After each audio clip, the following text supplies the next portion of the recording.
Good morning, good afternoon, and good evening. This is Adobe Live, and I am your host, Chris Blackstock. It's about 9:30 a.m. Pacific Standard Time, and we are here with Illustrator Carina Lindmeier. Hi, Carina. Hello, hello. How are you doing today? I'm good. How are you? Good. Feeling good. Excited for day 2. Excited to do some animation. Yes. Yay. Real quick, I just want to let you guys know to check out the Creative Cloud Express streams on Monday, Tuesday, and Thursday mornings. This week, Voodoo Val will show how to get started in the easy use app and create content for your Instagram. Like I said, everybody needs to know how to create content for their Instagram. You want to get noticed, especially these days as an artist. And join us for the creative encores of the Photoshop Creative Challenges every morning at 9 a.m. Pacific Standard Time. This week, we are replaying our top viewed challenges. Learn a new skill in Photoshop every day. Also, quick shout out to the chat. Hey, everybody. Thanks for joining us again today. It's always great having you guys here, asking all the questions, keeping us honest. Laura, very nice to see you again today. Lalu, Jack, Sean. Hi, everybody. Thank you for joining us. And also today is day 2. So we're going to do the artist spotlight, which is so much fun. We get to hype up some of our artists here. And if you guys want to vote or nominate yourself or somebody you know, look up in the tabs above the chat, the right-hand side, it says Artist Spotlight. Fill out the form. Let us know who you want to see on this Artist Spotlight. So that being said, Carina, please let us know a little bit about yourself. Show us some of your work, and then let's do recap day 1 and what we're going to do day 2. Yeah, hello everyone. Excited being here on day 2 with you all. My name is Carina Lindmeier. I am an illustrator from Austria, specializing in digital illustration with a figurative conceptual style. And yeah, say hi on my Behance page or hi on Instagram. I already showed you a few projects yesterday. And as you can see, there are a lot of food and still life illustrations, and that's exactly what we are going to do today.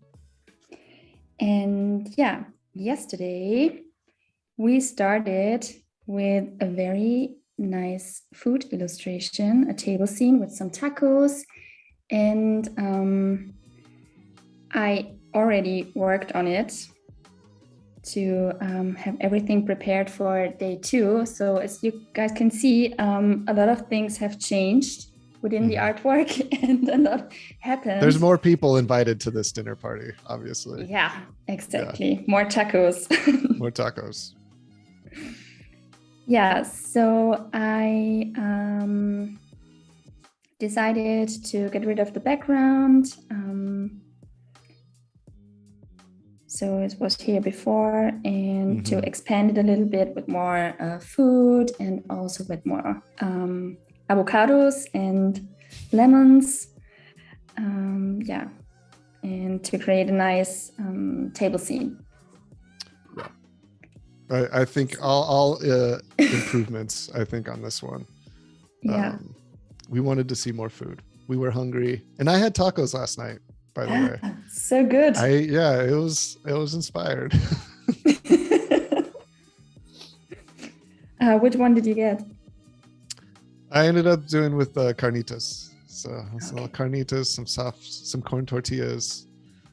I did some beans with onions, and had some. Good choice. I didn't have any guacamole. I just had fresh sliced avocado, some salsa. Perfect. So yeah, no cheese. I didn't have any cheese this time around, but yeah, really good.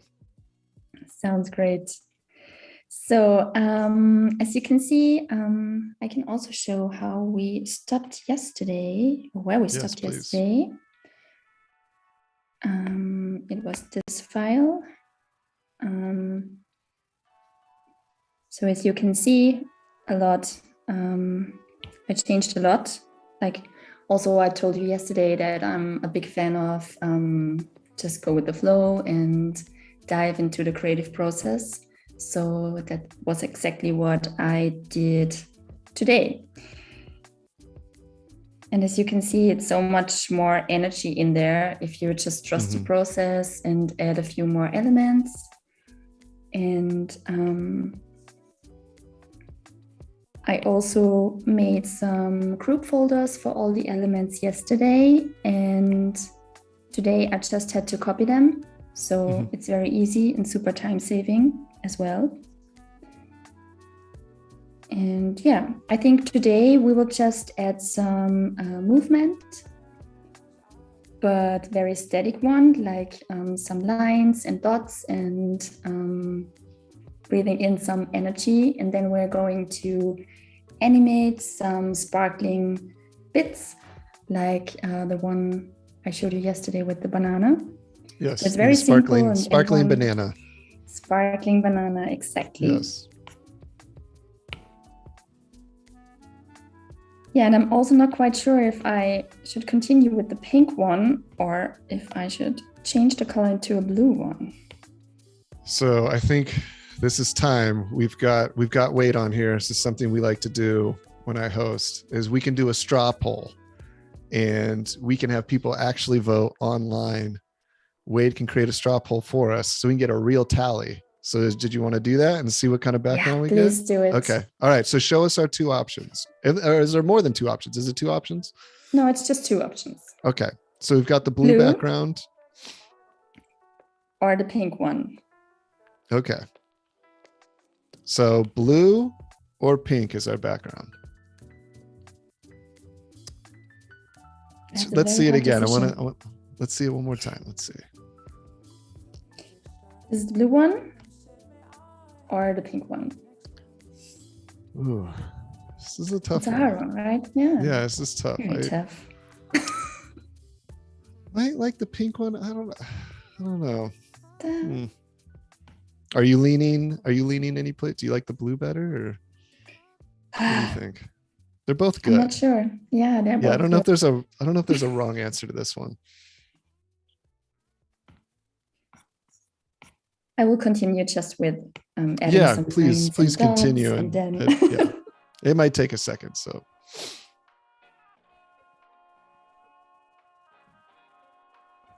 if we're going by the chat, it looks like pink is winning right now. Yeah. Okie dokie. Then we go ahead with the pink one.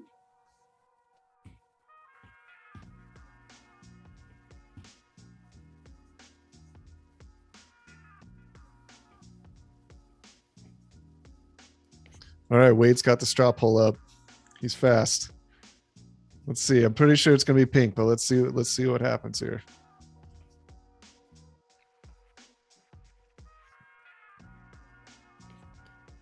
I think so far people are liking the pink because it adds to the warmth of the food, but some people like the blue because it makes it pop a little bit more. Yeah, it's really a tough one.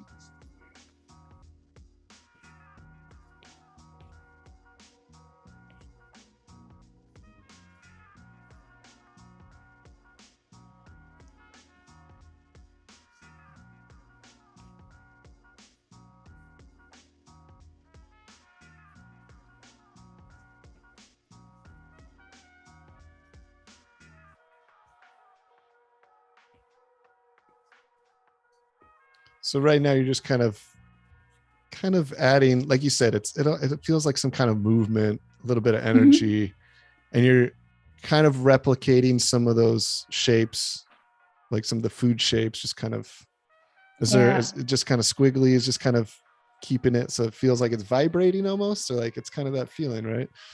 Yeah, it adds some energy and movement. Yeah, that's exactly what we were talking about yesterday. Like everyone hated drawing some kind of dead still lives at school. Yeah. And now it adds a little bit playfulness and fun. Yeah. Into this table scene. So yeah, we're making this still life a little less still.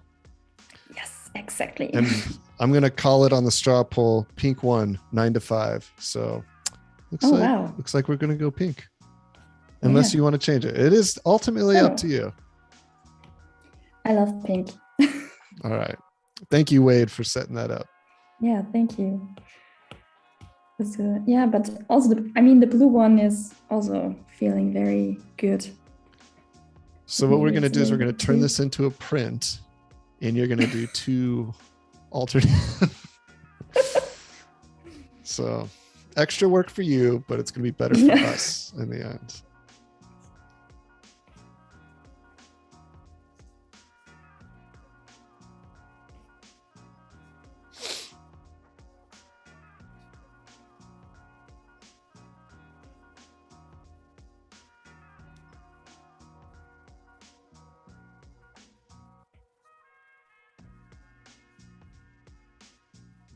So I will add more on this avocado. Mm-hmm. And now you're doing a little bit of a lighter line here. So you can kind of add those marks without it standing out too much. Yeah. And I think it's a nice way to instantly breathe in some energy and life into whatever you're drawing. And I mean, for this kind of work, it's perfect to use also the pencil brush, the normal one. But for example, to create some shadows for the bolts, the darker pink ones, for example, it's also very nice to use some halftone brushes. Then it gets this kind of printed feeling. Right. Yeah, no, I noticed those. And again, that was kind of the discussion of adding what feels like analog elements. And that'd be, the print process there. It was on paper. I also added some of those brushes here underneath the tacos. And when you zoom out, it creates this kind of printed feeling, but it also looks a little bit more organic.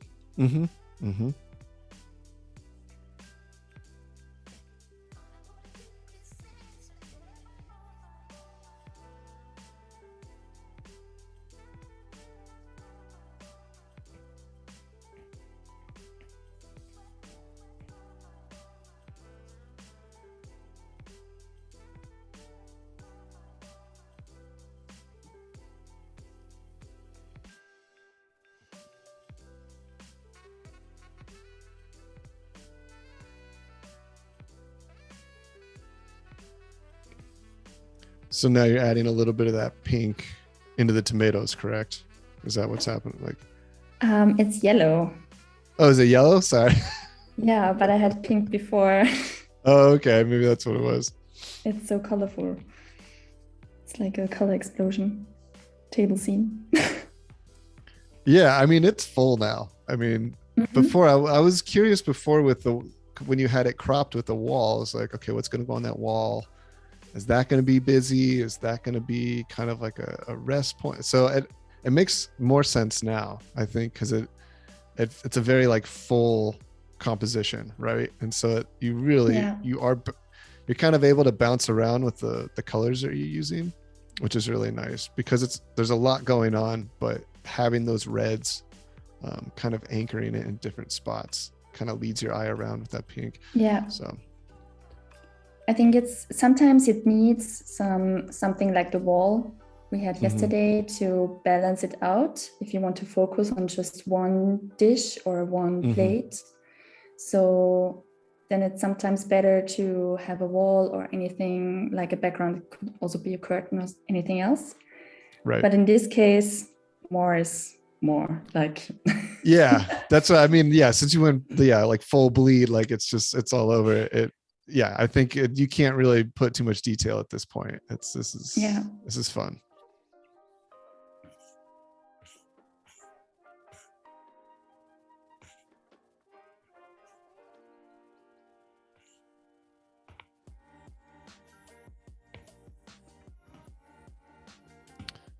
Barry's asking, hey guys, what am I going to learn today? And I think the answer is you're going to learn some motion, some animation in Fresco.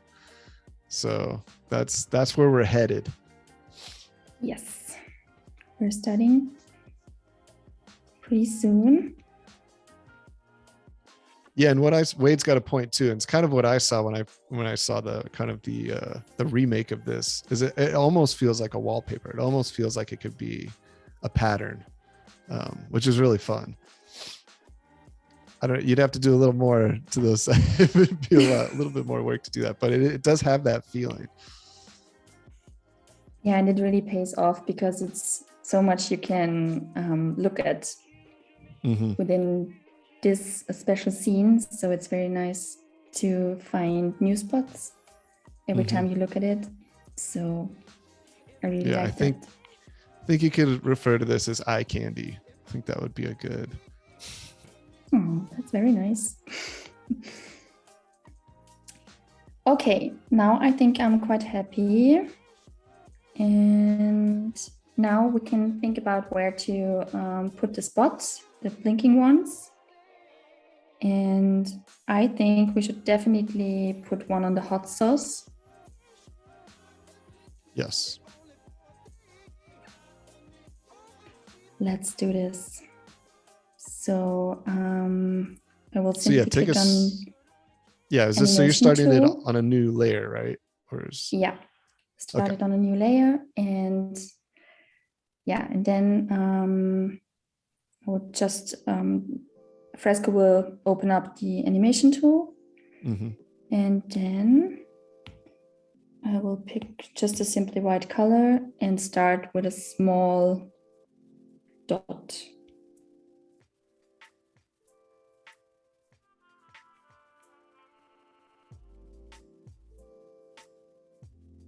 Then I will maybe put one on the pepperonis.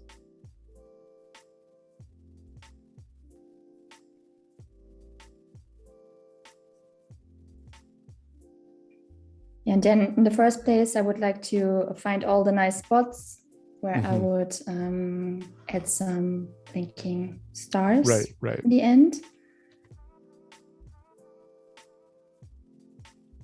So in this case, you have to be very concentrated because the illustration is so full.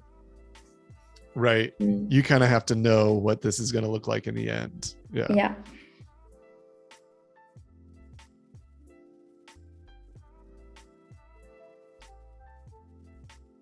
Maybe 3 is good.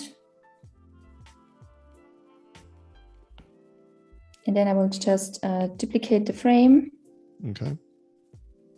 And make it a little bit bigger.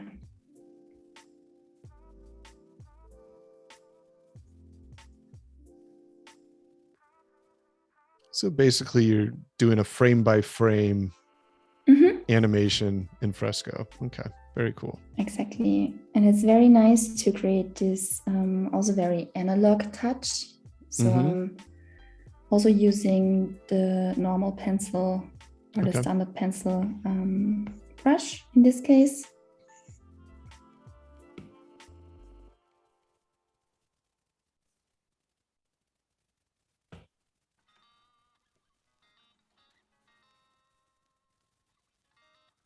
Then I will duplicate the frame again.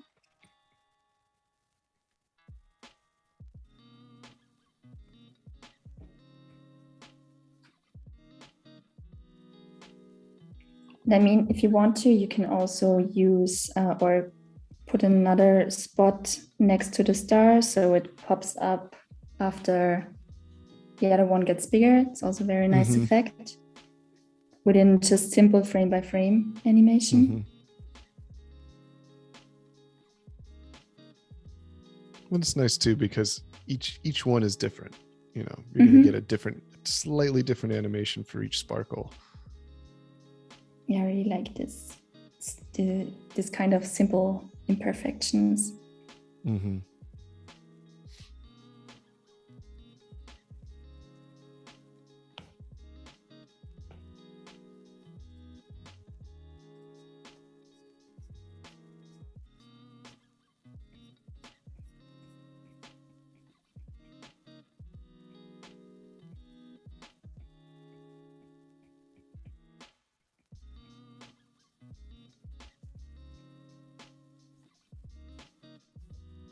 And do you usually have the amount of frames you usually try to do, or is it just kind of play it by ear kind of thing?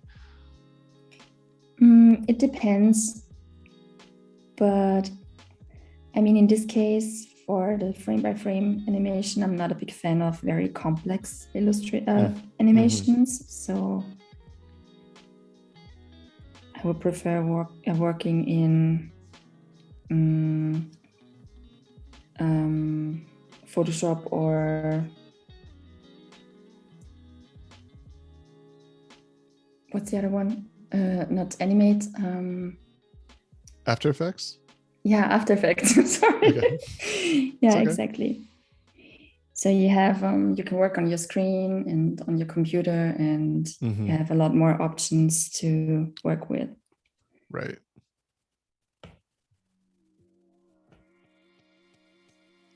But I think for this kind of work I do at the moment, this one is the perfect fit. And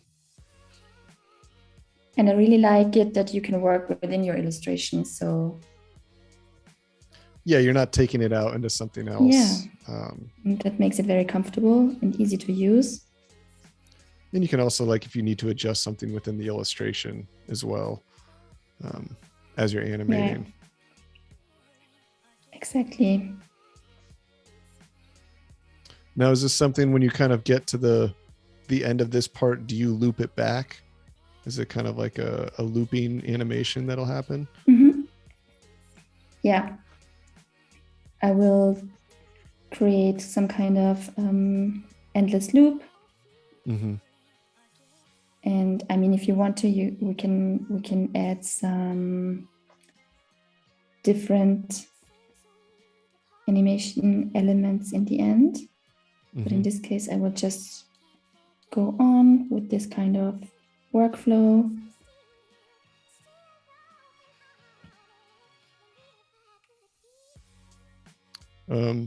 Emma says hello. She says, "You are awesome." Oh, hello, Emma. Melanie says, "Carina is so quick with those illustrations. Impressive."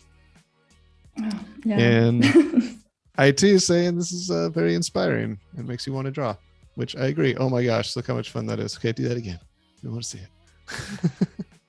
So now you're scrolling through and kind of live preview kind of thing of where your exactly. animation is at. From time to time, it's very clever to take a quick look how the process will look like. To don't lose track. Yeah, you don't want to be 24 frames in and be like, that looks terrible.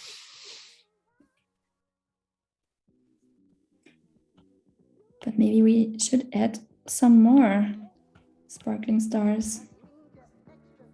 Yeah, let's do it. Yeah, of course. Such a colorful illustration. Let's do it.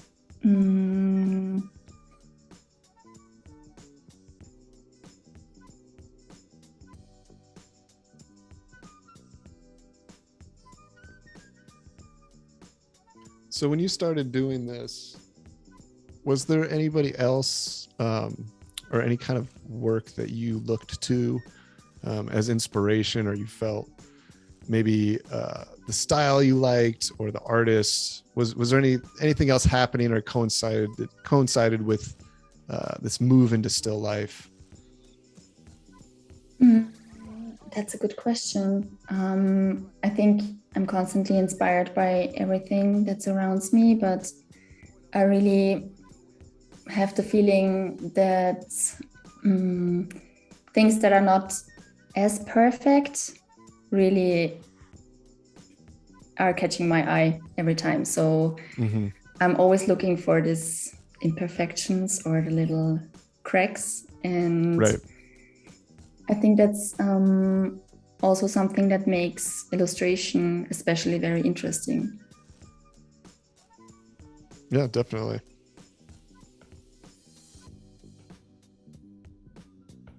Yeah, I think so many people spend so much time trying to make those perfect illustrations or Yeah, graphics or animations, but yeah, sometimes the imperfect are what are the most interesting. exactly. And like we were saying earlier with digital, is you really can make things almost perfect just with using those tools and being able to endlessly kind of manipulate. So there is some excitement trying to just, like you said, do it on the fly and kind of let it happen organically and not be too worried about touching things too much. Just kind of let them happen.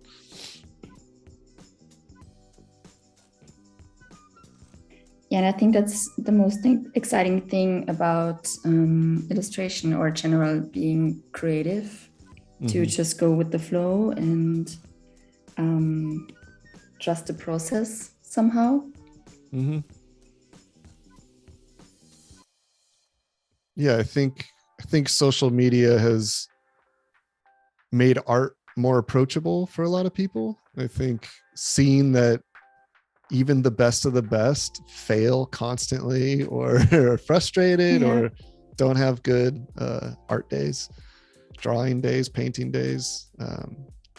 I think it's inspired a lot of other people being like, oh, everybody can do this. This isn't an exclusive club to be a creator, you know? Yeah. So I know for me too, I mean, there's so many people that I've watched online, Instagram through Adobe Live, that I'm like, oh, that's how they do it. Or, oh, there's all these steps before they even get there. Or, you know, it's kind of interesting to just kind of take a peek into other people's processes.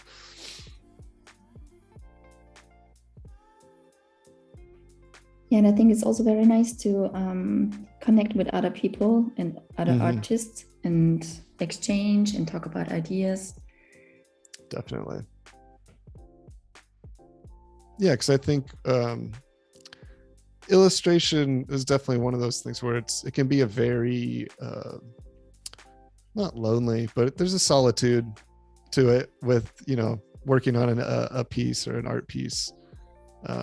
So it's nice to have other artist friends or creators, especially to bounce ideas off of, get honest critiques. I think is a huge thing.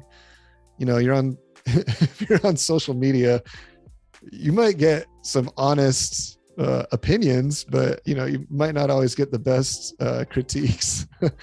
So it's important to have other people, and not just professionals, obviously, just other people who just what their opinion would be, just seeing it for the first time. But it is very important to have other professionals and people that you respect to give you those honest opinions, because sometimes not everybody's going to tell you the things that either really need to be changed or need to be worked on. So that community is very important.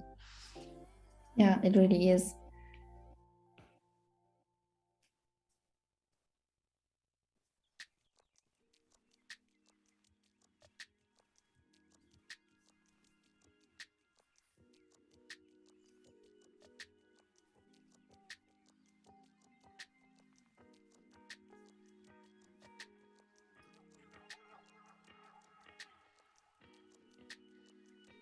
So Thomas is saying, can't you draw the sparkles all together separately on one layer and then change them frame by frame? But I think that's actually what you're doing. So is you're putting all the sparkles on a layer, and then each frame, the only reason it looks like maybe that's not happening is because Carina is actually adding sparkles as the frames go by. So you wouldn't want to add those all in one frame, because then they would show up all at once. Where this is something where as it's progressing, more sparkles are showing up. So that is why there's kind of additional frames with more sparkles. Exactly. But I created two different layers. One is here for, this one is the first one with the hot sauce and the tomatoes. Down in the right corner, and the pepperoni. And then I created another one to show the difference between the settings and what it will create. Right. And sometimes too, you don't necessarily want everything on one layer, because all of a sudden, if one thing is messed up, it could mess up your whole process. So it could, could make it a little more difficult doing it that way. In this case, having more layers, especially with animation, actually is going to make it easier to tweak.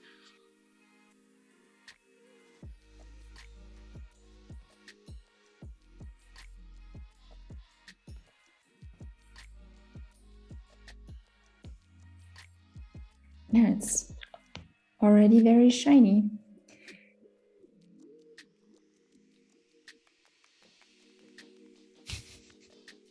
But I think we can add a bit more.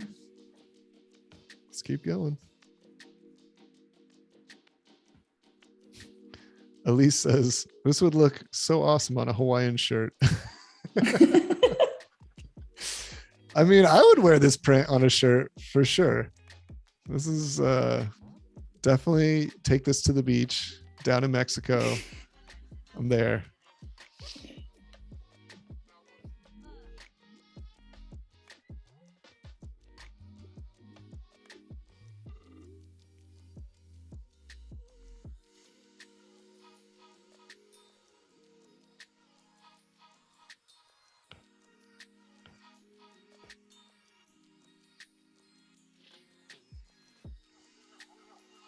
Yes, Elise is saying this could be high food fashion. That's a nice compliment. Yeah. Thanks so much. Taco fashion. Yeah, taco fashion.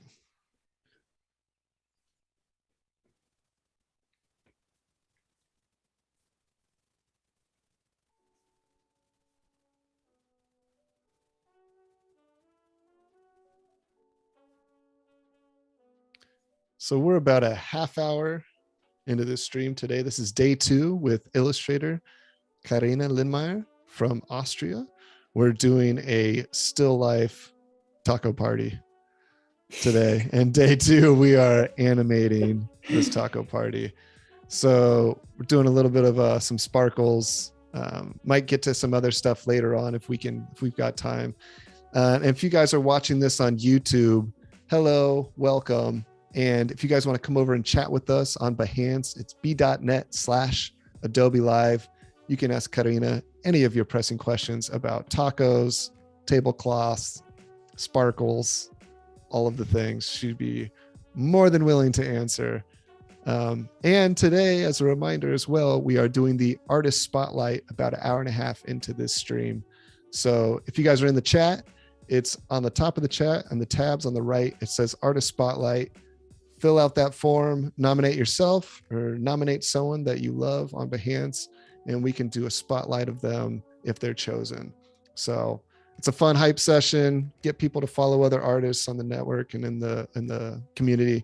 So please, if you guys have a chance, go to Artist Spotlight, fill out the form, and nominate yourself or someone else.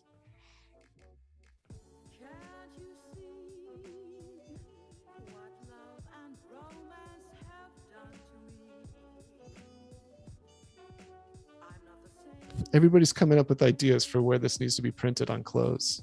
We've got kitchen aprons, swim trunks. I mean, it should be a tablecloth, guys. I think that's the obvious one. This would be a great tablecloth. Or hanging on the wall. I mean, who wouldn't want, a 5x3 or something? Just huge, massive. A tapestry. Yeah, would also be very nice.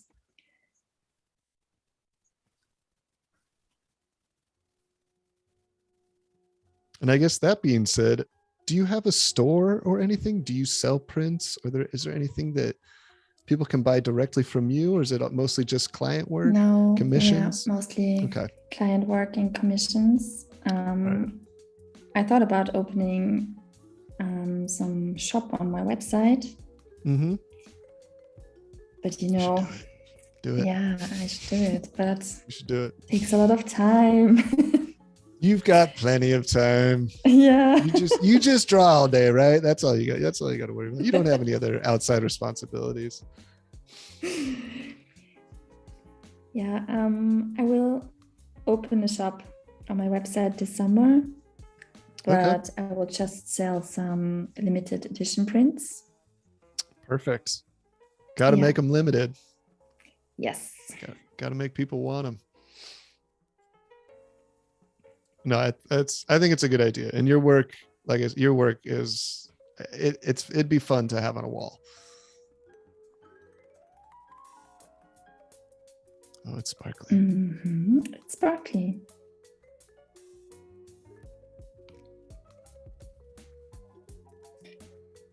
And this is just, 5 frame by frame animation. So it's very simple, but you can create this nice effect. And I really like it.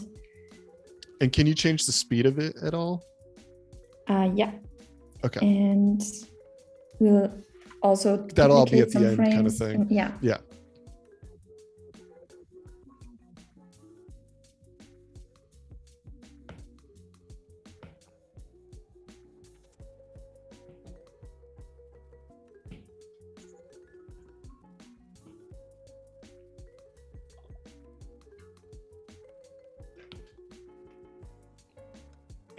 Should we add some more?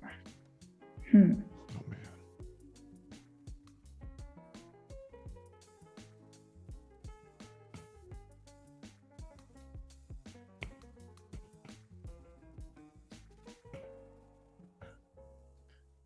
What about one that would be slightly bigger than your biggest one? Very big one. Yeah, a little bit bigger. Yeah. Maybe a little variation in size.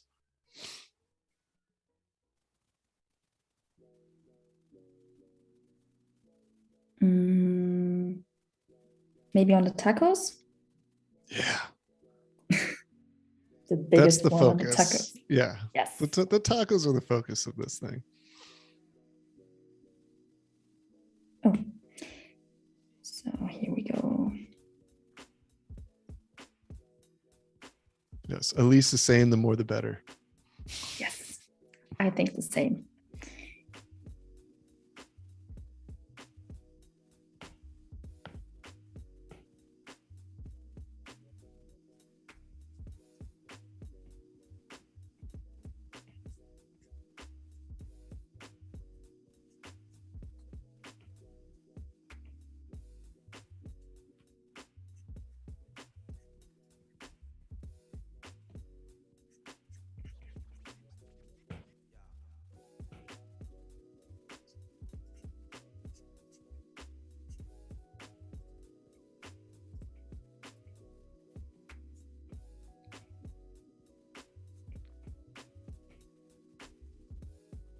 So now with this brush, is there an as you push harder down, is it kind of is it an opacity as well? Does it decrease the opacity? Yeah. Okay. It does. But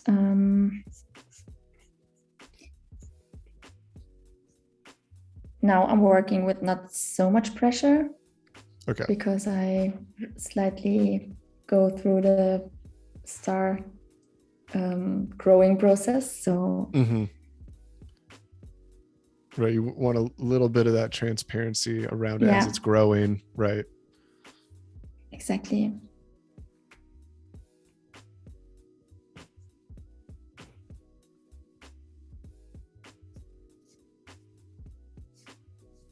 And do you ever do animations with the kind of those like fun motion lines that are around your food? Have you ever done those as well? No, but I thought about it. Yeah, it's kind of, I think it would be cool.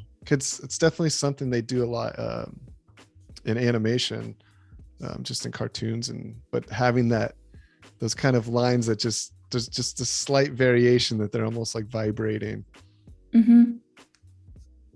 Yeah, I will definitely give it a try, because I think that could also be very fun to add some motion and energy to the food.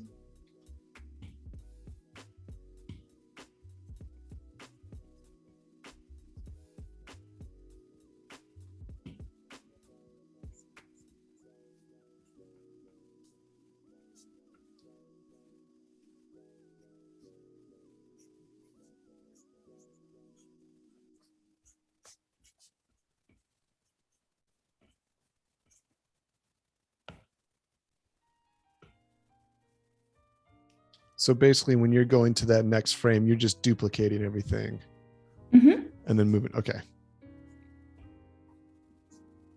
Because I really want them to grow very organically. So I think that's Is this all that are these the only sparkles on that frame right now? Okay, so you're individually working on this animation on these sparkles. Okay, gotcha. On these big ones. Right. Yeah, look at those.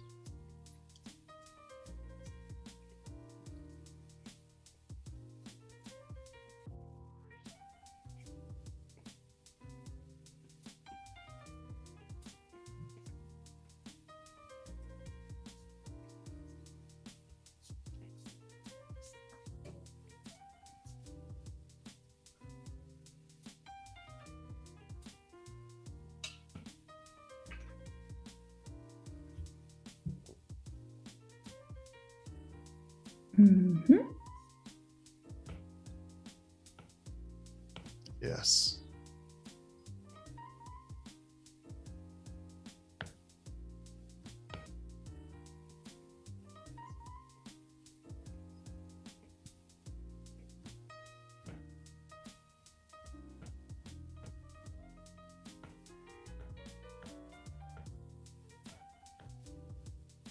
I really love this kind of frame by frame animation and also the animation tool within Fresco because it makes it so easy to add something or to erase something, or if you want to change.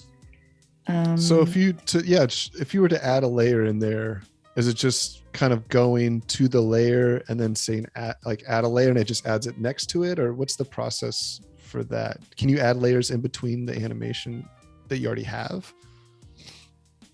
You mean between, for example, frame 4 and 5? Right. Would you just add? Do you just press the plus button? Would it add a frame in between there? Or okay, cool. Okay, cool. So you can, you can kind of go in and be like, okay, I need an extra frame here. Yep. And then you can choose. I mean, you can choose if you want to just put in a empty layer or duplicate the frame or copy or paste, whatever.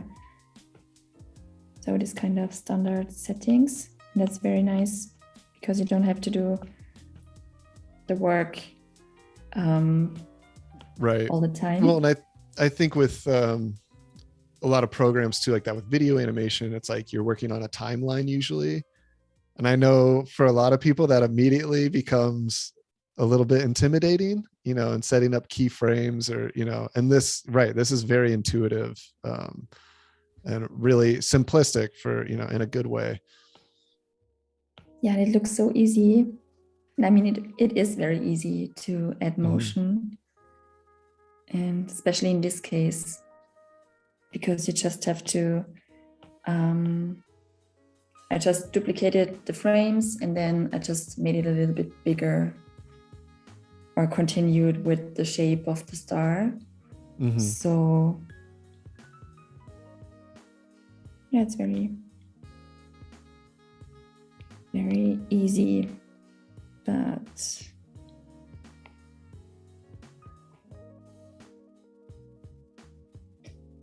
because you asked before, you can also change the frames per second in the settings. Okay, gotcha.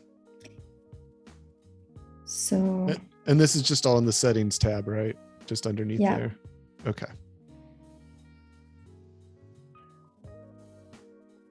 And now we have a slower sparkling situation here.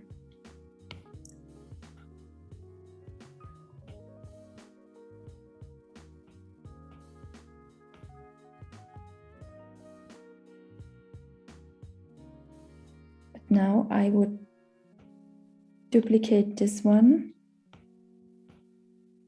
and put it at the end.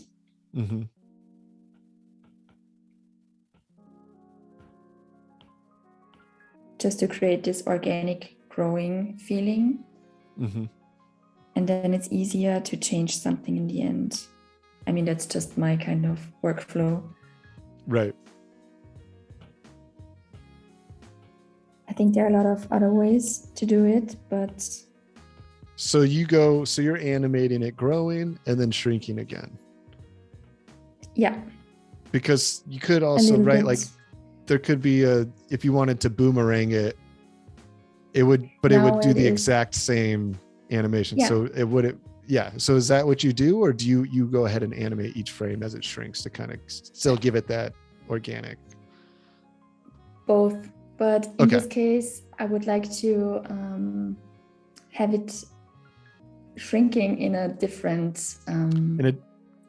I would, like to add something or take something away from the stars. So I think that's the easiest. So it doesn't have that.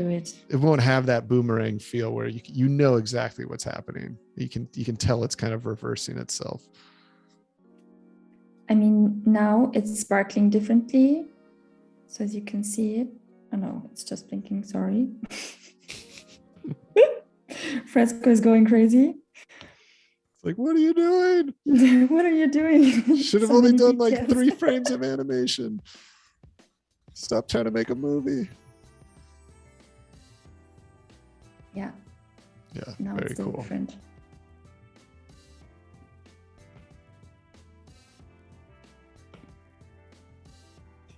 And I also have to add an empty layer at the beginning.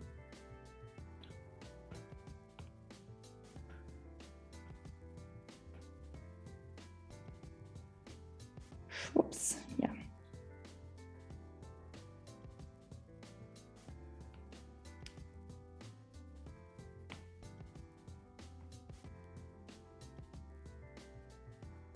So that it's starting from 0. Oh.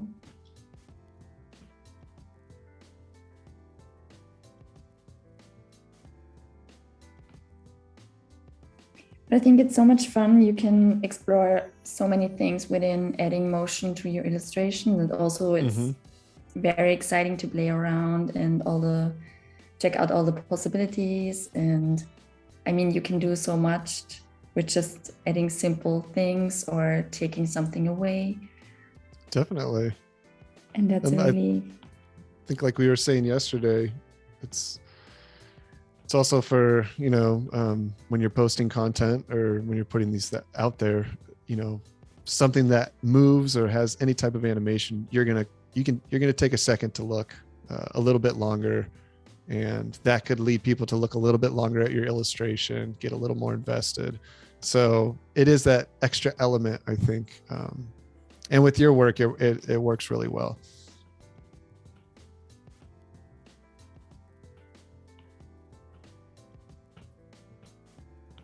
Okay, now made a mess.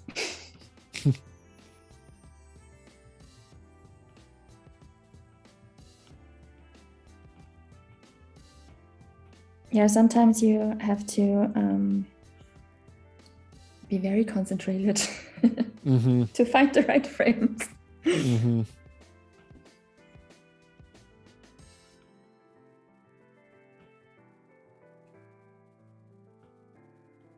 Yeah, here we go.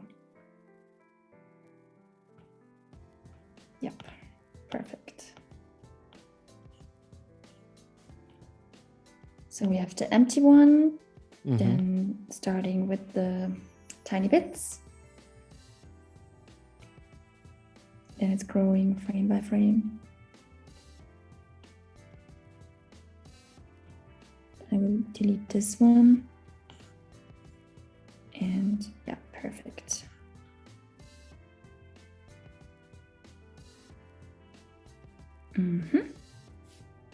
Very nice. It's nice that you can do like a live scroll, like a speed scrolling. Yeah. That's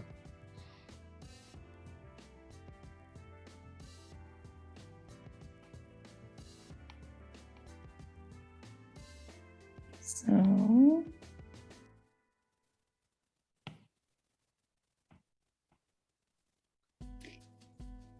now I will add a layer in the beginning without any illustration. just to start from 0. And I have to do this on every layer I created. Mm-hmm. Because otherwise it will start with these small dots, and I don't want this to.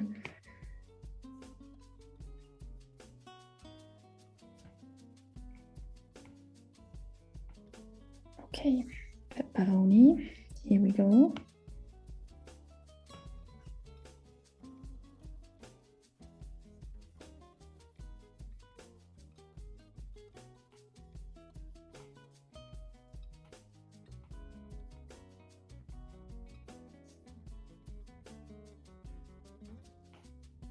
Yep, it's this one.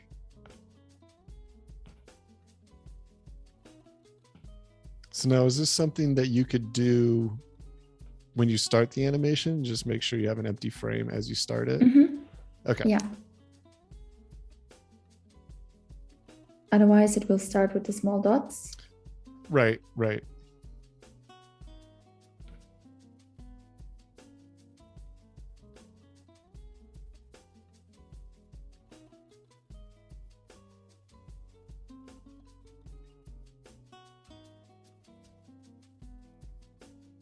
Yeah, I think I've added an empty frame everywhere. Yeah, perfect.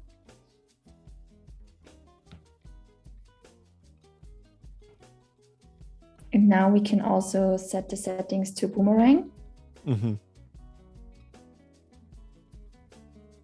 Now you can see the difference. Right.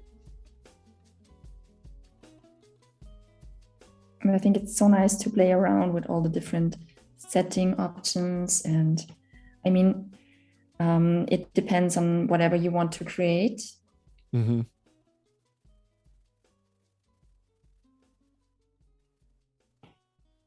Yeah, it's cool. It even has the onion skin, which is good for animators. If you know what that is, it's usually you're using transparent paper that you're laying over top of the other thing. This is old school. It's called the onion skin, so you can see what's underneath and you're moving it back and forth.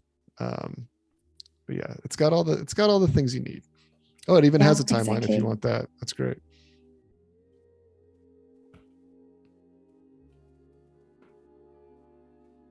Yeah, okay, it's just cool. A tiny one. Mm-hmm. Mm-hmm. Yeah, it's very nice to play around with the different setting options, and I mean, just now it's a little bit too fast.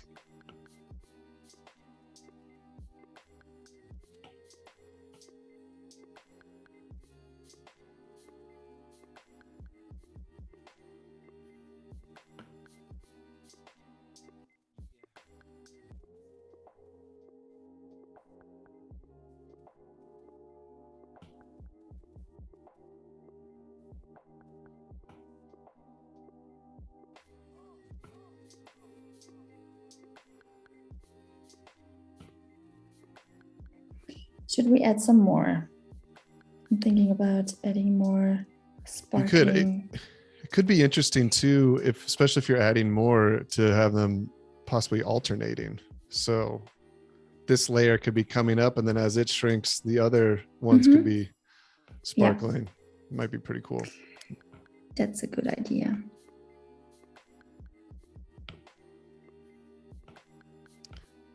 Phil's wondering, could we see the sparkles with the blue background?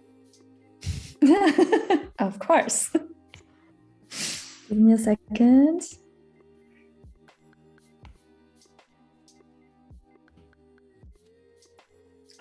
Looks also very nice. Shiny blue background. Yeah, maybe we do the next sparkles with the blue background. This is going to be a point of contention. You'll be like, well, I like the pink one. Yeah, blue is better, but you know.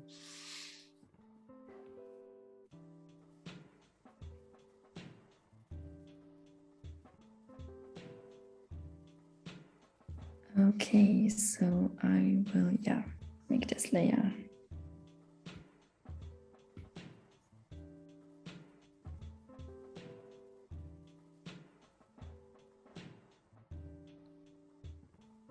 Laura said it looks great on blue. Laura, I hope you voted, because there was only 5 people that voted for blue. Okay. You guys voted for pink. You got to live with this now.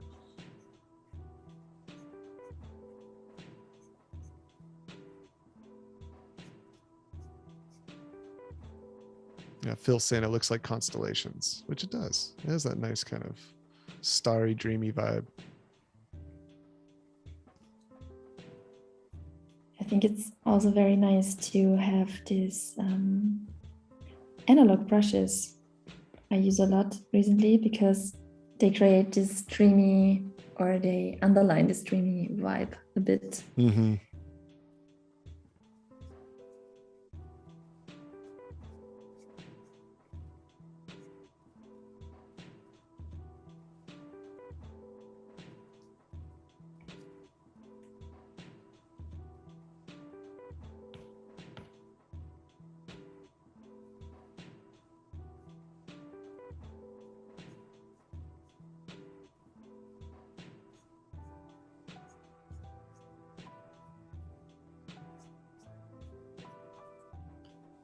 I think this is fun too, just because, you know, especially being illustrators and not animators, you know, it's to be able to do some animation where you know, mostly are working either with graphics or something very still and static.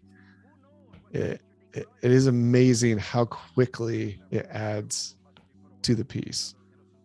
Because we're not doing that much. I mean, it's you know, this is it's not a really complex process, but it's adding so much already.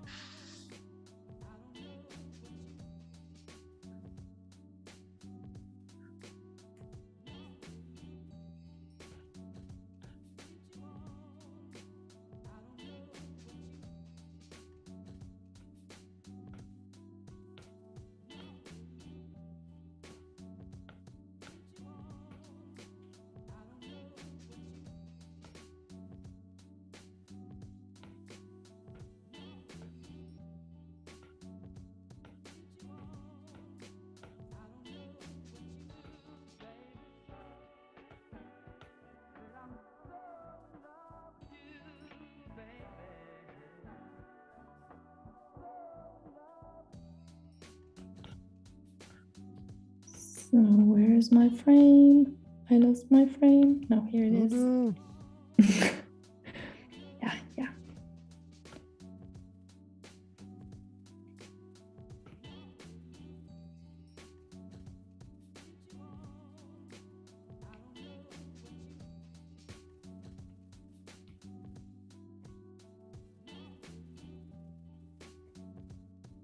Okay, so now we're shrinking this back down again. Mm-hmm. I think that's the best way to create this nice effect. Mm-hmm.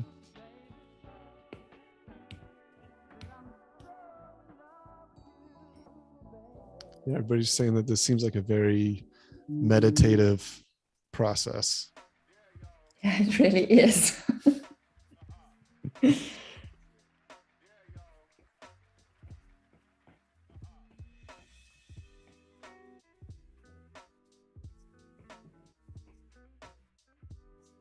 It's also very nice that you can see the other elements.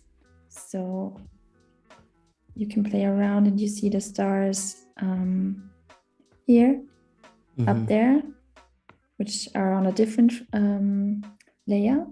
Mm-hmm. And this one on the lemon. So we're shrinking right now.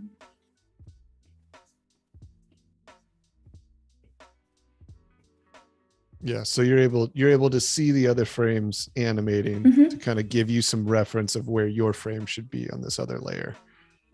Yep, exactly. And I think that makes it so much easier and also very comfortable. Mm-hmm.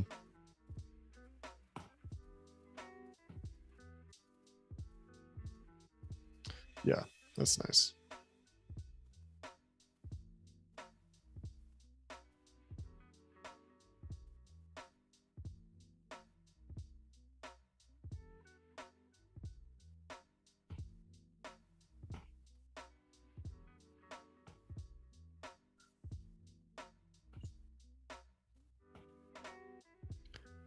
So we are officially an hour into day 2 with illustrator Carina Lindmeier from Austria.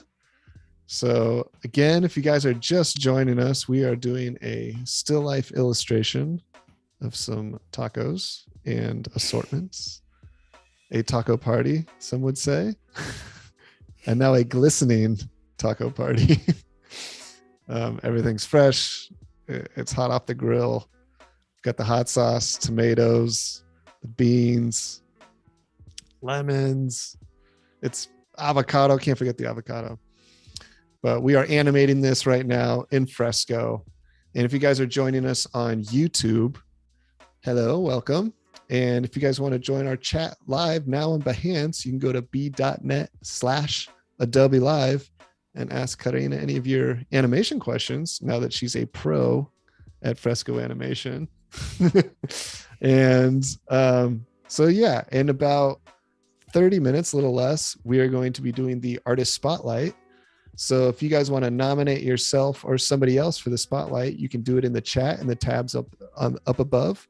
In the top right, it'll say artist spotlight. Click on that, fill out the form, and you guys can nominate yourself or nominate somebody that you want to see in the spotlight during the stream. So Carina, a little bit less than 30 minutes, and then we're going to be switching over. Okay. So just a heads up. Yep. This is looking great though. Like I said, I don't want to rush you, but I'm just a little heads up. No pressure. You know, I'm kind of in my zone. I want to. Yeah, go. Yeah, please.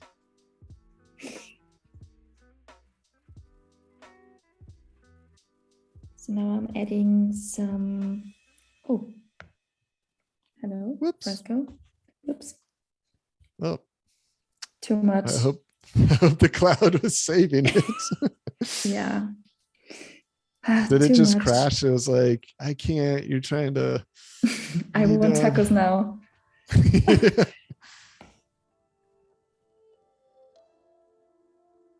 No. Come on. You can do it. Where are the tacos? Yeah, here we go. Perfect. Okay. Woo. Short break. Yeah. But now we're back. Good thing. Yeah. Thank you, Creative Cloud. Oh, yes. Yes, very important.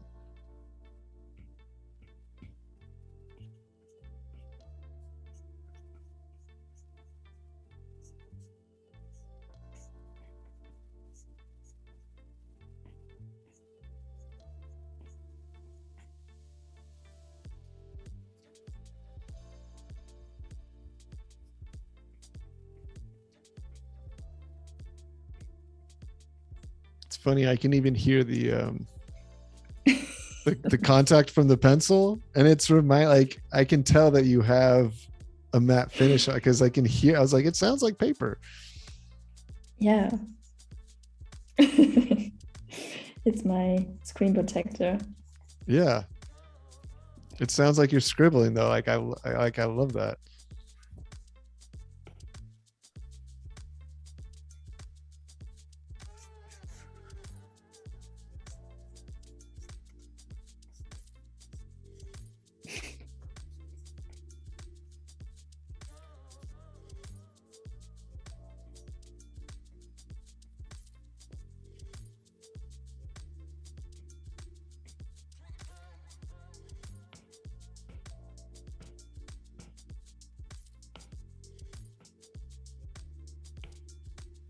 So now are these sparkles on the same timeline as the other lemon? They're different one. Okay. But are they going to be shining at the same time, or they're on a different? They are shining at the same time. Okay. That's what I was wondering. But so different grouping. Yeah. Right.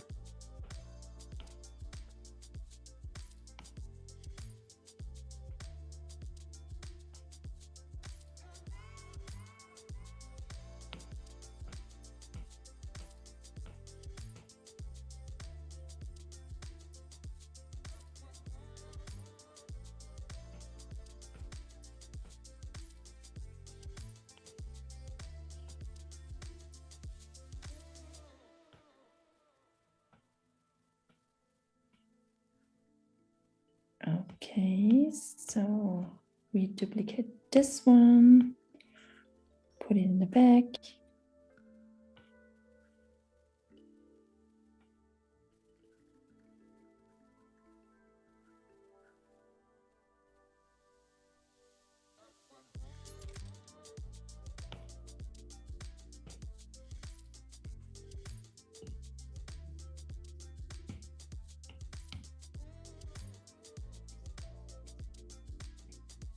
And then I will just erase a little bit of outlines.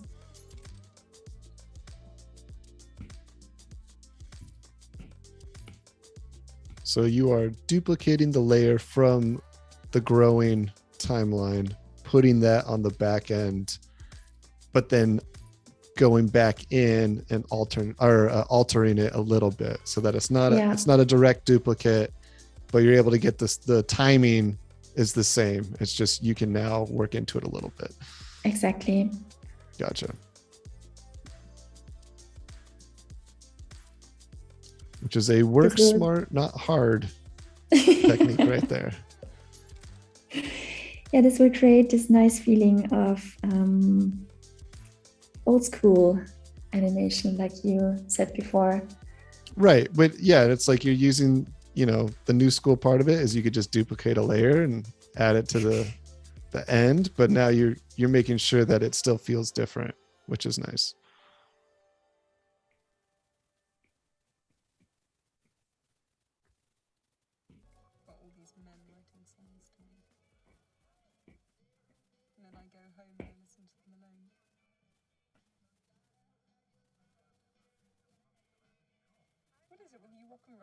You can perform for 1,000 people and you can't be honest with one.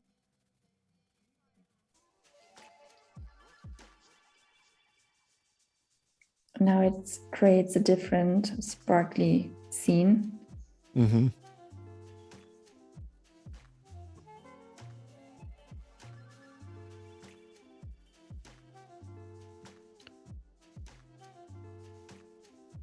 Yeah, I'm quite happy.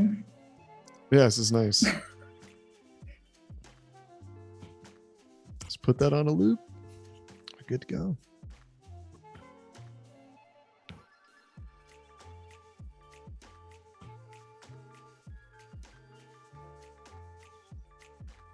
Now you see the difference between the one over here from Lime and this handmade created shrinking and growing with just duplicating and deleting some tiny bits. Right. In this one, which is such a simple way to do it because it's just duplicating the frames and looping it. So it's always the same.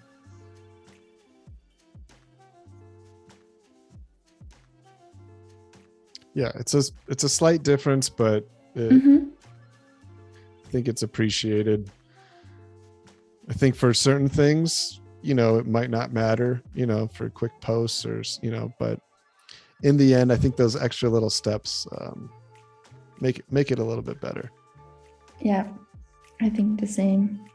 I mean, it depends on what you want to create, but right.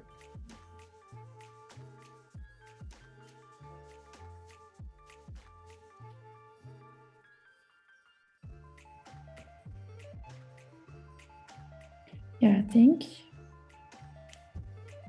I'm quite happy with this one. Yeah, very cool. How much time do we have left? We have about 20 minutes until the artist spotlight. Did you want to jump into something else, or we can try? Yeah, I thought about it. I mean, yeah, I think we got the sparkles down. This looks good. I think it's pretty fleshed out. So I think if you wanted to try to do another animation, I think now's the time. We've got 20 minutes till the spotlight, and then after that we got about another 15 minutes. So you could, about a half hour you could work on it. Then let's jump into another project. Let's do it.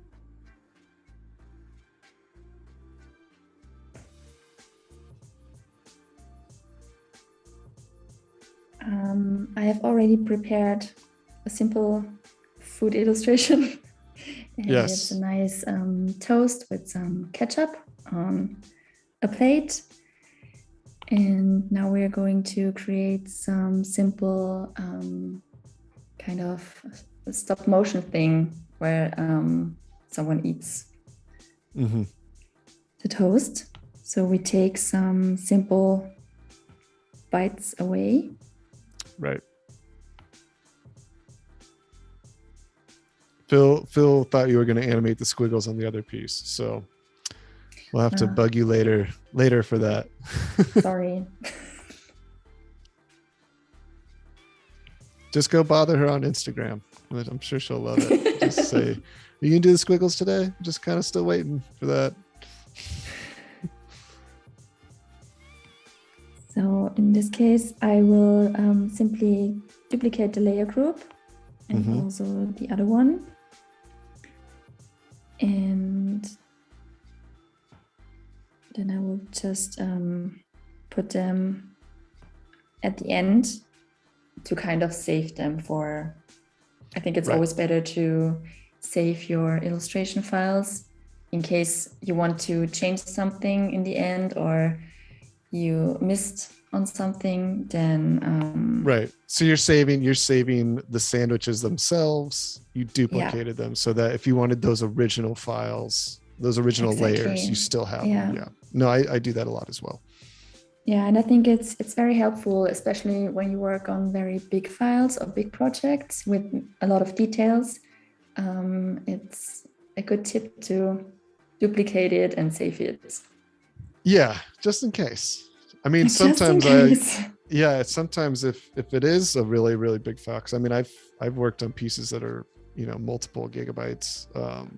So another thing that I would do also is save them. I would even sometimes create a different file to save them somewhere else. So I'm not creating more, not taking up more memory on my own piece that I'm working at. And that could be especially for people that don't have really fast GPUs or fast computers. That is another technique, is that you can take those layers and save them in another file so that you're not creating more layers if you already have too many. But yeah, it is nice to kind of have those backups, because you never know, you could go down a rabbit hole and not be very happy in the end. Yeah, exactly.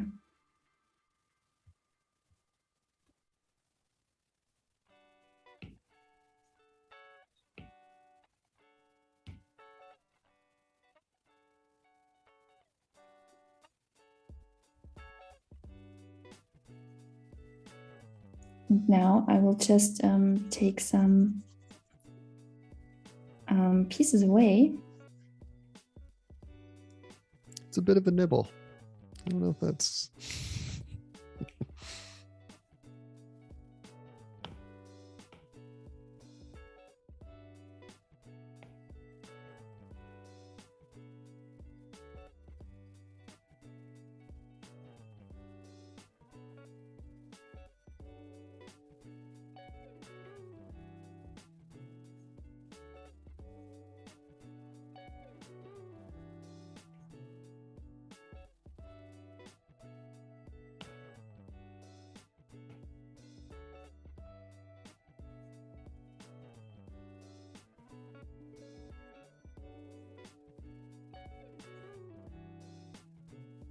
Now this will also create a very nice effect.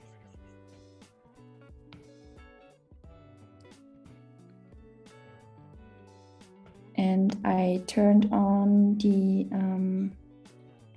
onion skin setting. Right. So you can see the layer underneath. Yeah, it allows you to see the progress of the animation, right? And you can change, for people that don't know, you can change the amount of layers you can see, which I believe it says onion skin. Under that, I think it says frames, right? I'm assuming that would increase the amount of frames you could see with the onion skin. It's a very helpful tool.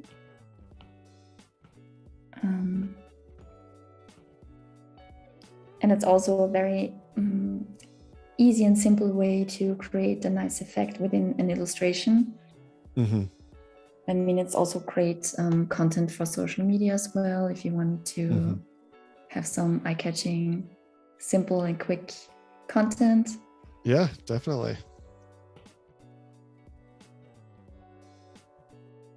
No, you could make this person eating the sandwich a complete monster and start eating from the other side of the sandwich.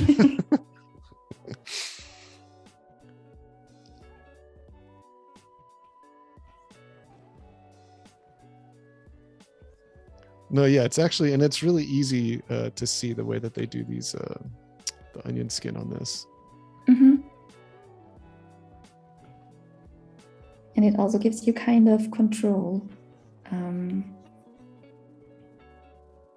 How much you already have taken away, or if you have to take more. If you want to add some tiny,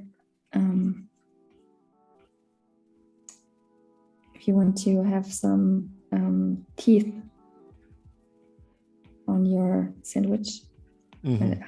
How can I describe this in English? The shape of marks. The teeth. Yeah, the teeth marks. Yes, teeth marks. Teeth marks. Yeah, you don't want to, paint teeth being lodged in your half-eaten sandwich.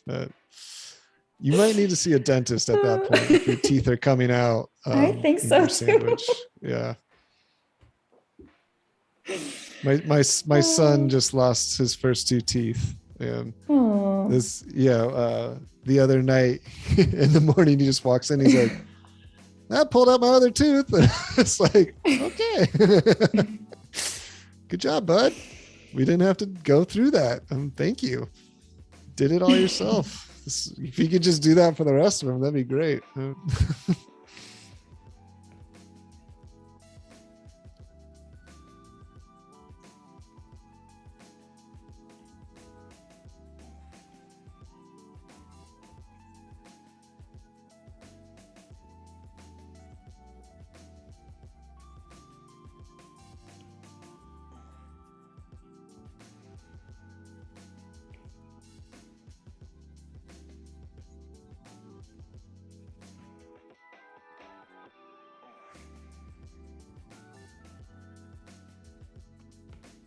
Man, it's like a ant party just dissolving this sandwich.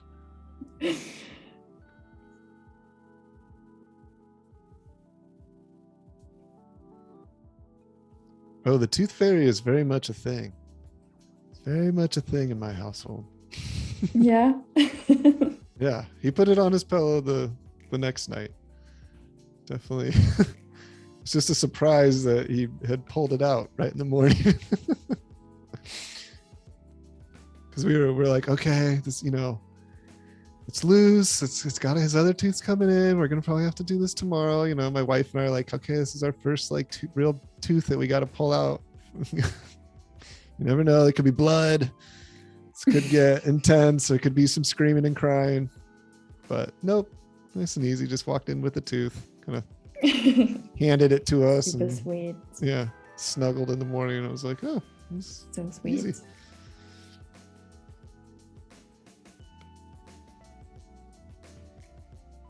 The tooth fairy left him cold hard cash, Phil.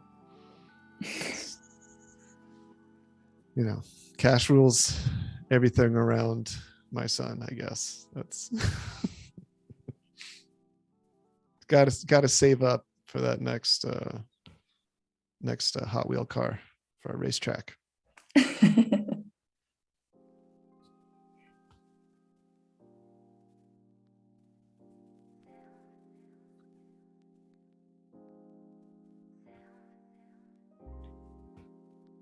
So I will slow it down a bit.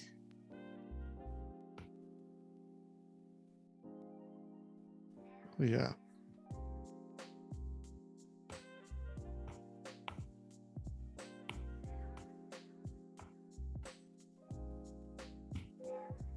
You can also add some breadcrumbs,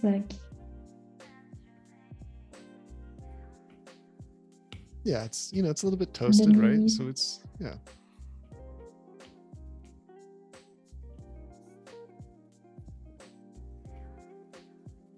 Yeah, I think this creates a very nice effect, and you can play Mhm. around a bit with just simple animation skills within Fresco. Makes it super easy and also comfortable to do a quick animation. Definitely.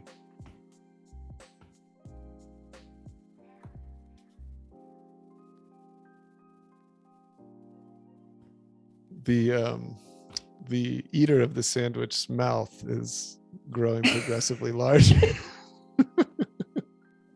Just towards the end, it's just ah. Yeah, you know, after the tacos, we're super hungry. And Yeah, we want to tacos are have some never sandwich. enough. You always got to have something on the side. Exactly. Yeah.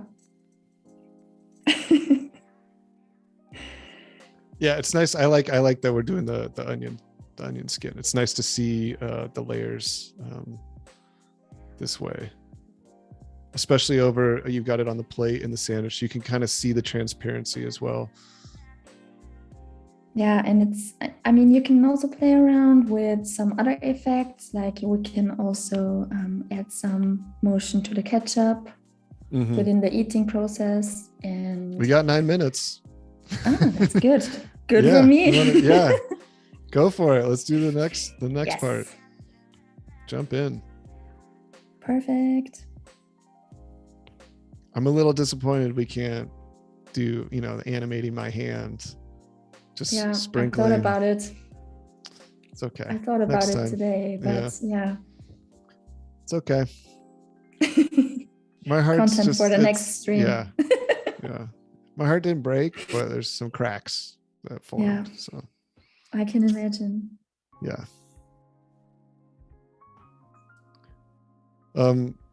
Phil's also asking if you animate the expressive strokes. Phil, didn't you already ask about the squiggle lines? Phil really wants you to animate the lines. I think you need to just make one of those squiggles just do this for him. Just make it dance a little bit.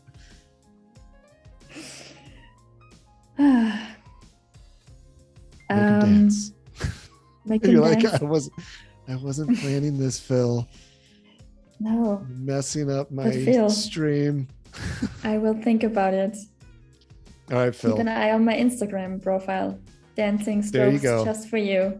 Dancing there you go. Phil. Phil, send her photos. She's gonna make you dance. No, don't do that. Don't. Photos of squiggles, Phil. All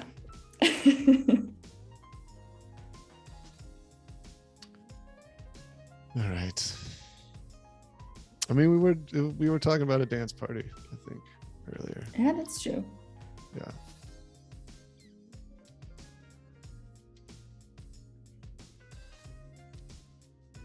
I have a lot of those in my house as well. A 5-year-old and a 2-year-old. There's always an impromptu dance party right around the corner. Yeah, that's fun. Yeah. It gets a little rough when it's the same song for the 100th time, but yes, it's usually pretty fun. Play it again. No.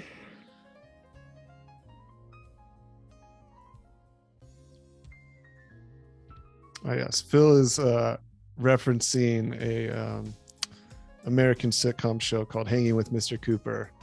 And yes, during the 90s, there were some definite animated squiggles on a lot of graphics. That is very true. Yeah, we'll check that out. Yeah, I think it's one of those things that looked really nice around lettering.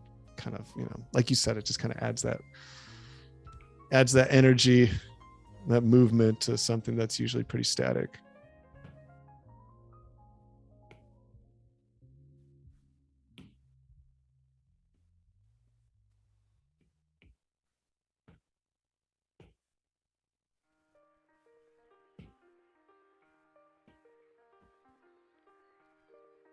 So now is this sauce going with the sandwich or is this after the sandwich? It's going with the sandwich. Okay, good. Very important. Yep.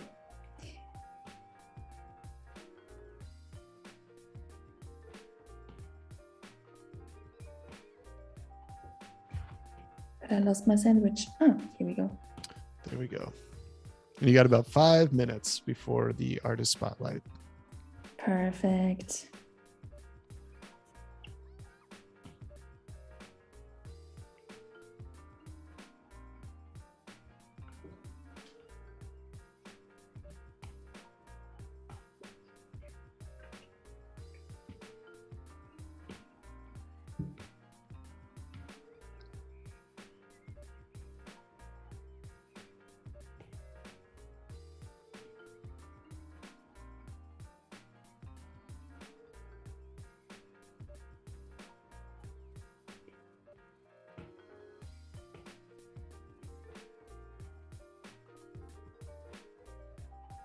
It's a race to the end. Yeah. Will they eat the other sandwich? Now, is this at a picnic? Is this at home? Is this lakeside? Where are we? Take us through it. Barbecue. Maybe. Barbecue. Okay. Backyard barbecue? Why not? All right.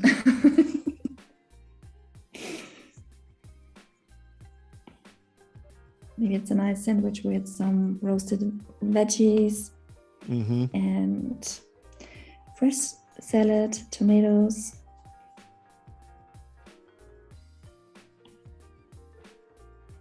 Whatever you can eat within 5 minutes. Yes. Until the artist spotlight. Wade's helping me out with the puns. He says it's in a race to the end. Thank you, Wade. I should have thought of that. The problem with having Wade as a moderator is he usually outshines me. So it's a double-edged sword. He helps a lot, but takes a little bit of my spotlight away. So it's okay. He's a nice guy.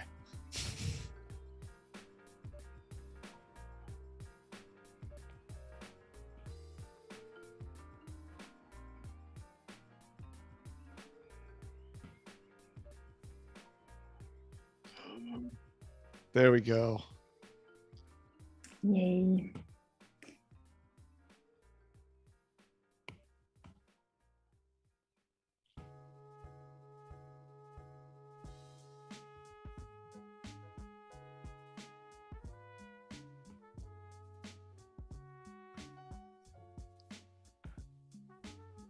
I mean, if you want to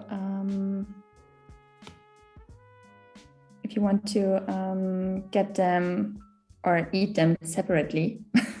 Yeah, I was like.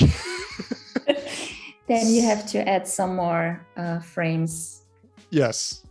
In the beginning. Yeah. But in this case, So I just wanted to show you how it's quickly done and exactly.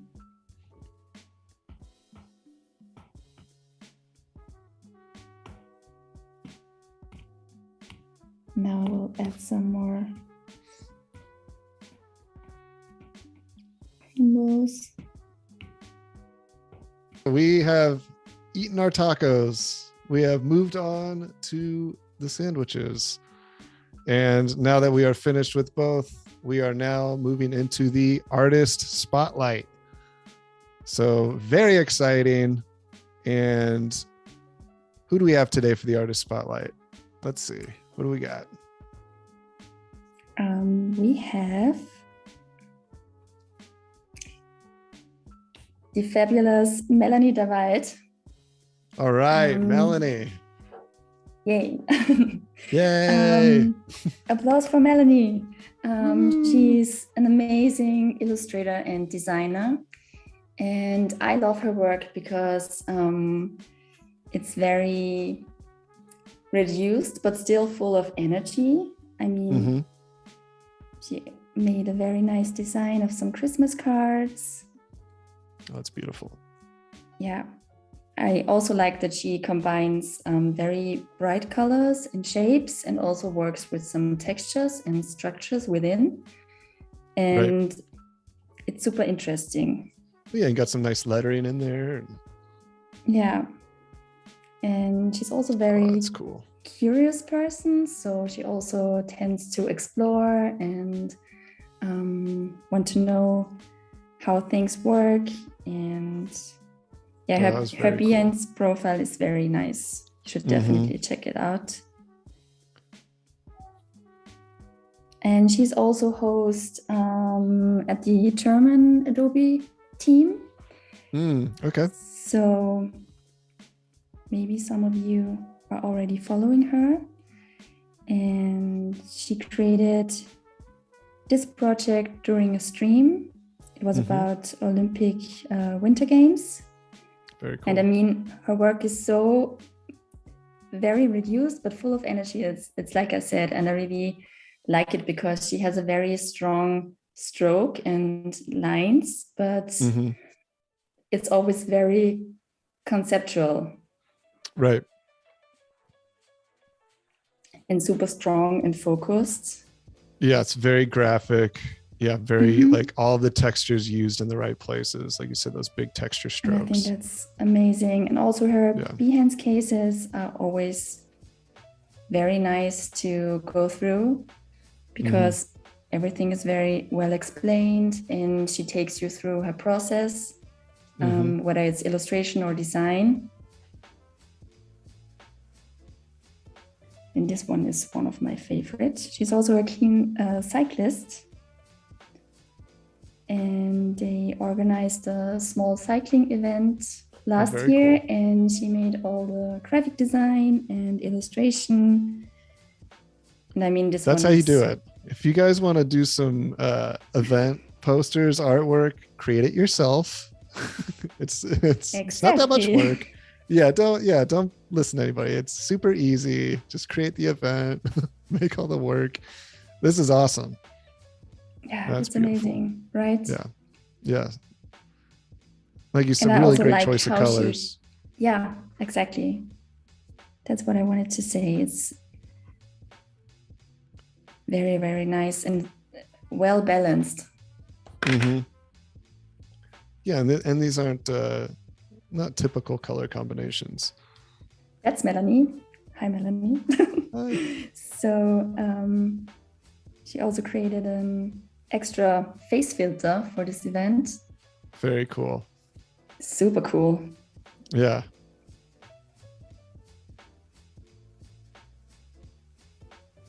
And this one is also one of my favorite works. It's so full of energy, but so simple. And I mean, the textures and also the stroke line, everything is so precise, but super simple and super thoughtful. And I really loved it. I mean, you guys have a similar energy to your work, but hers is much more. Do you think so? Really? I do. I mean, there is. I mean, like the stroke, the textures, everything's still. Even though she's very direct and is very sparing with her line work, there still is a looseness to it. It makes it, it's like when you look at certain work, it doesn't feel like she really orchestrated every line, but I mean, what she did, but it still has that energy that you have as well. So it's exciting to look at, even though it's very well curated. That's really cool. This one is also insane. I mean, she also created a small animation. Oh yeah, it's really cool. I'm assuming for Adobe Max, right? Very cool. She also plays around with Adobe Aero to create some nice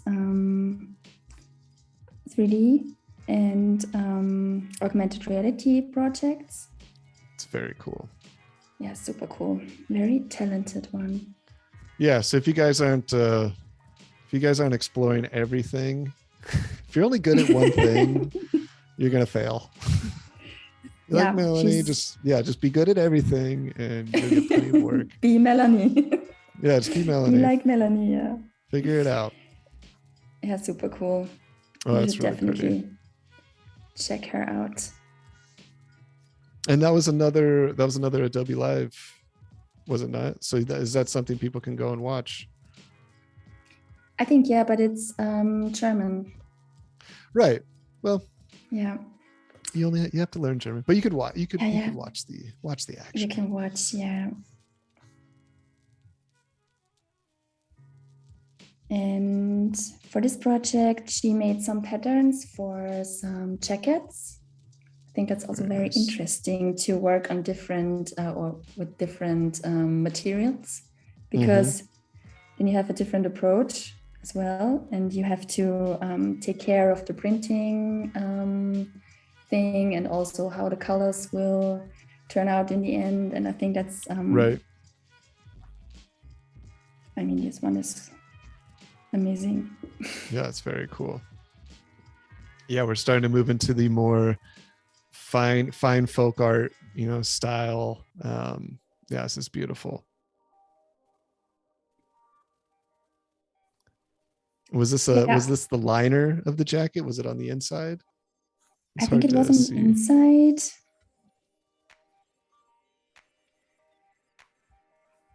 Yeah, I think it was on the inside. Kind of an inlay. It's this weird, creepy little bunny monster creature. It works really well. Yeah, it's a nice pattern. Yeah, it's on the inside. Nice. That's beautiful.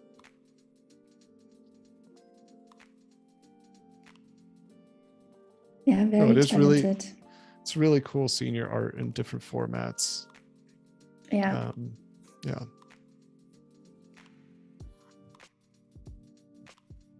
Yeah, you should definitely check out her Behance profile or follow her on Instagram. Definitely. Obviously, you're going to learn a few things about a few different programs. I mean, multi-talented, really, really great aesthetic. Oh my gosh, look at that. Yeah, this is some paper cut. She teamed up with M3D and paper cut artist. And I think that's also something I'm always keen to do, because I think it offers you so many possibilities to team up with someone else from a different discipline. And that's what I meant. I think she's also a very curious person, so she's always open for new projects and concepts. And in this case, she created this very nice illustration on the left side, and then the paper cut artist turned it into actually into a real paper cut artwork. So cool. Yeah, it's super cool. Oh my gosh. That's beautiful. Yeah. Well, and this kind of goes back to what we were saying, how important it is to have a community, to collaborate. Everybody can kind of put in their talents and create something that you couldn't have created by yourself. This is really beautiful. Well, awesome. So, check out Melanie Daveid. And she's on Behance. I'm sure Instagram is on there somewhere. And Instagram and website. I think you can find everything within her information. Perfect. Yep. Page. There it is. Yeah. All our social. Here it is. Awesome. Also an Austrian girl. Well, awesome. Thank you so much for sharing that. Let's hop back to the work. And again, guys in the chat, if you want to nominate somebody or yourself, please look in the tabs above the chat for Artist Spotlight, fill out the form, and maybe you'll see yourself or one of your friends on here. So awesome. All right, let's get back. We've got about 15 minutes left here. Okie dokie.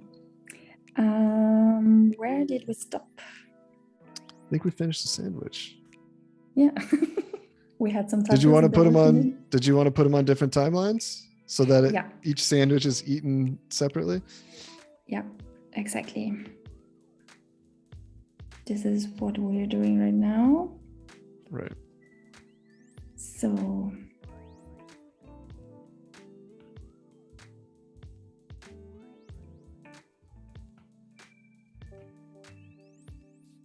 yep.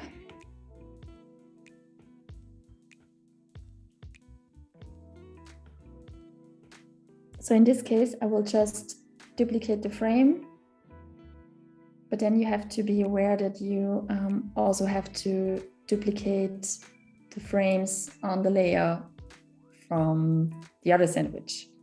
Right. Because otherwise it will be total mess within the loops. Gotcha.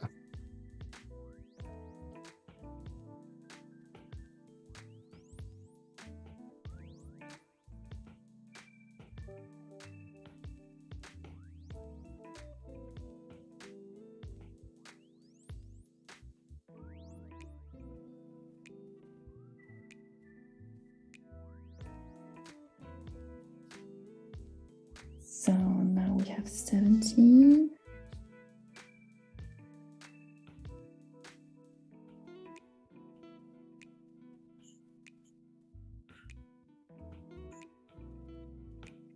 I mean, that's the good thing about the onion skin setting, because then you can see where to start and where to end within the different layers.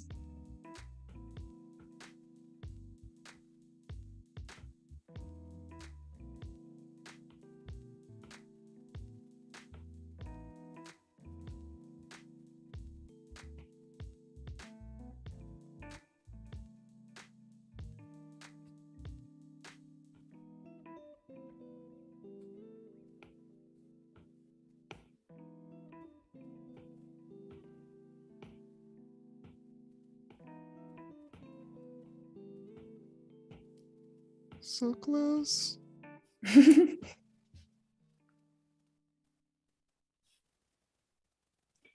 Now we have to slow down the ketchup a bit. Yeah, you don't want to eat all the sauce with just one sandwich. Nope. You gotta spread the love.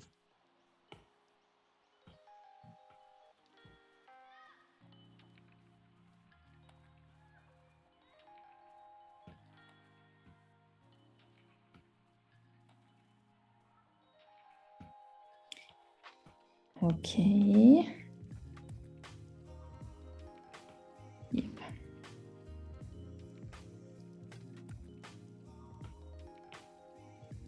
So we're going to be duplicating the frames with the sauce so that the sauce doesn't disappear so quickly. It's almost like at a half speed. Yeah, I think you can. I would like to play a bit around within the sauce frames so that it's not slowing down with the same speed. Right. But yeah, you have to take care of 17 frames in the end. Melanie wants you to make the sandwich fly with a path animation, if possible. Maybe it's flying away because it's getting eaten and it's terrified for its life. Yeah, we can have some flying ketchup flying from the right side. Yeah. On the plate.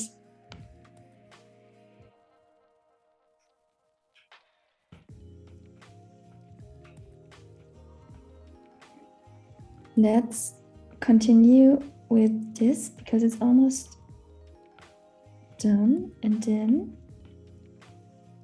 we can play around with the path animation tool. Okay, cool. Oh no, that was one too much. So delete it.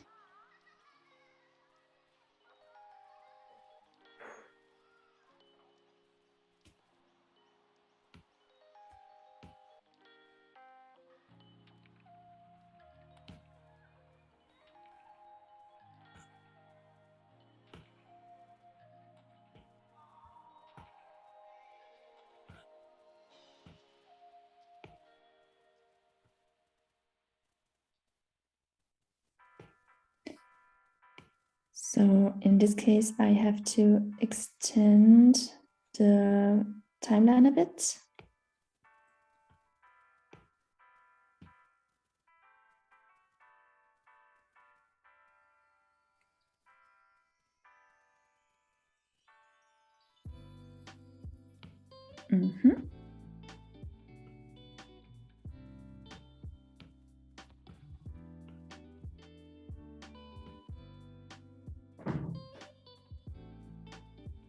Yeah, I think that looks quite Yeah. good.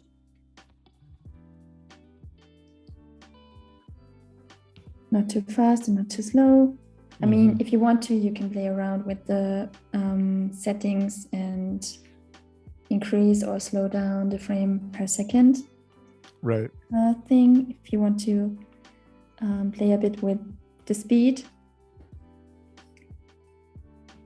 But in this case, yeah. Okay, now we want some, what do we want? Some flying ketchup? Yeah, let's do some flying ketchup.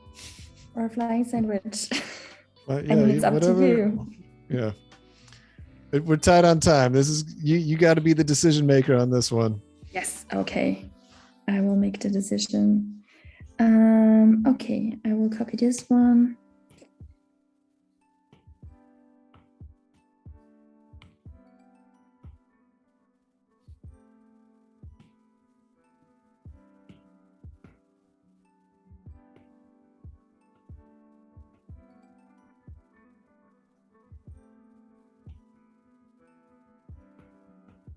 Let's take it here in.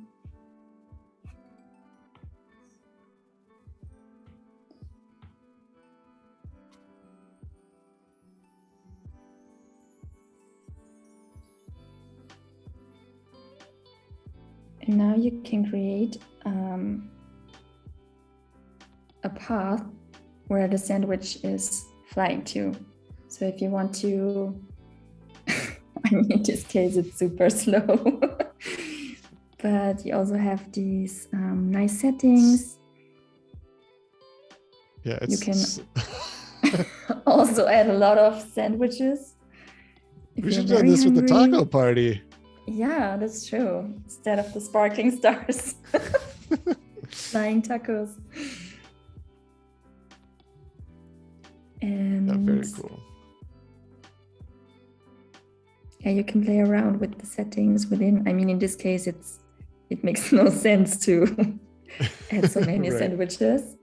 But if you have maybe some raindrops coming down or stars on the sky or something that you want to move. Right, you could have the whole scene being set up. Yeah, you know, it depends the on napkin you want and then to... the plates stacking and then the sandwiches coming in. Yeah, very cool. Then the randomized kind of moves it a little bit differently around the path. It's not like a smooth. Yeah, exactly. And it's very nice to to play around a bit. Yeah, I'm loving they're this. Like dancing sandwiches instead of dancing strokes. Yeah, this could almost be something I don't know, where you just have a if pattern. They're still there, but are you? Yeah, this is basically sandwiches. Yeah, this is the squiggle dance, just with sandwiches. Yeah, and I think that's a nice way to also breathe in some life, or I mean, it depends on whatever you want to create, but. So this is a low budget music video. You just, if you need it for your Instagram or something, just some dancing sandwiches, picnic table, drop cloth, backdrop. You can commission Carina today for your flying sandwiches. And I mean, there are so many options within the settings, and possibilities are endless. Yeah, it's a really cool tool. It seems very intuitive. It's not overwhelming. It's nice, like you said, it's all done in Fresco, so you don't have to hop out into another program.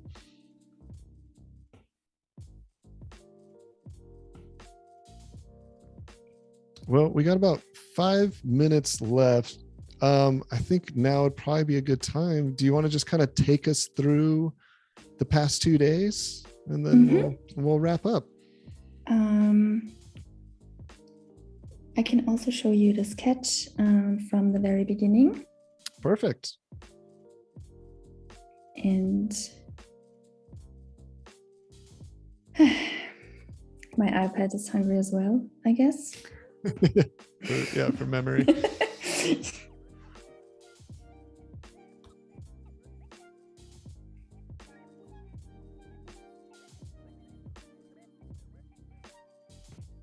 has a lot of work to do with the big files. So this was the initial sketch for this session. And then we started to color it very rough. And yesterday, I had also some backdrop. And then I decided to get rid of it and to expand the scene a bit, to add more food and also more shades, textures, and simple lines with my favorite brushes, which are the standard pencil tool and also some halftone brushes from the Kalki Webster collection. So you can see here a bit. And today we added some energetic lines and some squiggly bits and also some motion. I can play this once again, like the sparkling taco party. Yes. If you want to see that in blue as well. Yeah, we got to see the blue. There we go. Is everybody happy now? You got both. You got both. Yeah, and now what I will do after the stream is to export it and to prepare everything to upload it on Behance and also on my social media pages like Instagram, and I use Twitter.